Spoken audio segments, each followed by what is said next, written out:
change the world? Start off by making your bed. If you make your bed every morning, you will have accomplished the first task of the day.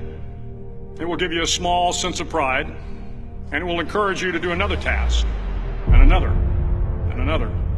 And by the end of the day, that one task completed will have turned into many tasks completed. Making your bed will also reinforce the fact that the little things in life matter.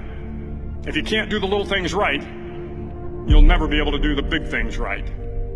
And if by chance you have a miserable day, you will come home to a bed that is made, that you made. And a made bed gives you encouragement that tomorrow will be better. To pass SEAL training, there are a series of long swims that must be completed. One is the night swim. Before the swim, the instructors joyfully brief the students on all the species of sharks that inhabit the waters off San Clemente. They assure you, however, that no student has ever been eaten by a shark, at least not that they can remember. But you are also taught that if a shark begins to circle your position, stand your ground. Do not swim away. Do not act afraid. And if the shark, hungry for a midnight snack, darts towards you, then summons up all your strength and punch him in the snout, and he will turn and swim away. There are a lot of sharks in the world. If you hope to complete the swim, you will have to deal with them. So if you want to change the world, don't back down from the sharks. Over a few weeks of difficult training, my SEAL class, which started with 150 men, was down to just 42. There were now 6 boat crews of 7 men each. I was in the boat with the tall guys, but the best boat crew we had was made up of the little guys, the Munchkin crew, we called them. No one was over 5'5".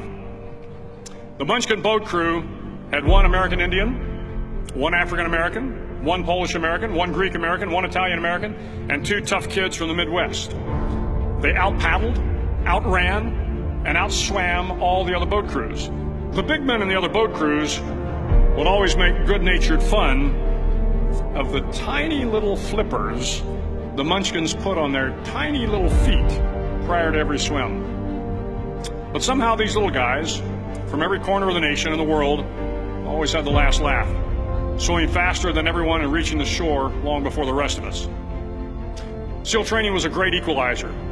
Nothing mattered but your will to succeed, not your color, not your ethnic background, not your education, not your social status. If you want to change the world, measure a person by the size of their heart, not by the size of their flippers. The 9th week of training is referred to as Hell Week. It is 6 days of no sleep, constant physical and mental harassment, and 1 special day at the Mud Flats. The Mud Flats are an area between San Diego and Tijuana where the water runs off and creates the Tijuana Sloughs, a swampy patch of terrain where the mud will engulf you. It is on Wednesday of Hell Week that you paddle down to the Mud Flats and spend the next 15 hours trying to survive this freezing cold, the howling wind, and the incessant pressure to quit from the instructors. As the sun began to set that Wednesday evening, my training class, having committed some egregious infraction to rules, was ordered into the mud. The mud consumed each man till there was nothing visible but our heads. The instructors told us we could leave the mud if only 5 men would quit. Only 5 men, just 5 men, and we could get out of the oppressive cold. Looking around the mud flat, it was apparent that some students were about to give up. It was still over 8 hours till the sun came up. 8 more hours of bone-chilling cold. The chattering teeth and the shivering moans of the trainees were so loud, it was hard to hear anything. And then one voice began to echo through the night. One voice raised in song. The song was terribly out of tune, but sung with great enthusiasm. One voice became 2, and 2 became 3, and before long, everyone in the class was singing. The instructors threatened us with more time in the mud if we kept up the singing, but the singing persisted, and somehow the mud seemed a little warmer, and the wind a little tamer, and the dawn not so far away. If I have learned anything in my time traveling the world, it is the power of hope. The power of one person, a Washington, a Lincoln, King, Mandela, and even a young girl from Pakistan, Malala. One person can change the world by giving people hope.